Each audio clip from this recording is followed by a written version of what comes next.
নমস্কার সবাইকে, আমি মামুনি আবার চলে এসেছি আরেকটি নতুন রেসিপি নিয়ে। সকাল সকাল স্নান করে পুজো দিয়ে এখন চলে যাব রান্নাঘরে। তো রান্নাটা কি রান্না করব সেটাই তোমাদের সাথে শেয়ার করব। চলো দেখে নাও। আজকে রেসিপিটা হবে বোয়াল মাছের। তো না ভেজে বোয়াল মাছ কিভাবে করেছি আমি সেটাই তোমাদের সাথে শেয়ার করব। প্রথমে মাছটাকে তো ভালোভাবে ধুয়ে নিতে হবে, আর মাছের গায়ে যাতে জল না থাকে সেটা খেয়াল করতে হবে। ধুয়ে ভালোভাবে জলগুলো ঝরে তারপর রাখতে হবে। এখন আমি মাছে দিয়ে দিচ্ছি পরিমাণ মতো হলুদ, জিরের গুঁড়ো, লঙ্কার গুঁড়ো, আর এখানে 3 চামচ তেল দিয়েছি। তারপর দিব পরিমাণ মতো লবণ, আর এখানে হাফ কাপের মতো আমি ফ্রেশ ক্রিম দিয়েছি মাছের পরিমাণ হিসাবে। আর আলুগুলোকে এভাবে আমি লম্বা লম্বা করে কেটে দিয়ে দিব।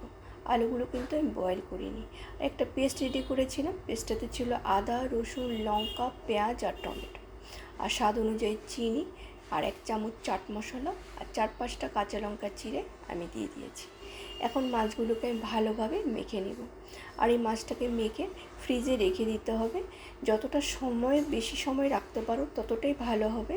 আধা ঘন্টা বলো, 1 ঘন্টা বলো, মিনিমাম 15 মিনিটস রাখতেই হবে। তো আমি 1 ঘন্টায় রেখেছিলাম।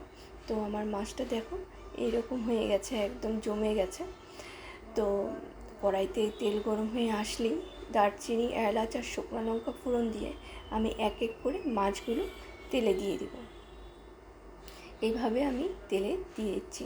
বিশ্বাস করো মাছগুলো কিন্তু একদম ফোটেনি। অ্যাকচুয়ালি বোয়াল মাছ, আড় মাছ, যে কোনো বা পাবদা মাছ, ওগুলো রান্না করার সময় ভীষণ তেলে দিলে ভীষণ ফোটে, কিন্তু এটা একদম ফোটেনি। কেন কি আমি ভালোভাবে ধুয়ে ম্যারিনেট করে রেখে দিয়েছিলাম, তার জন্যই হয়তো।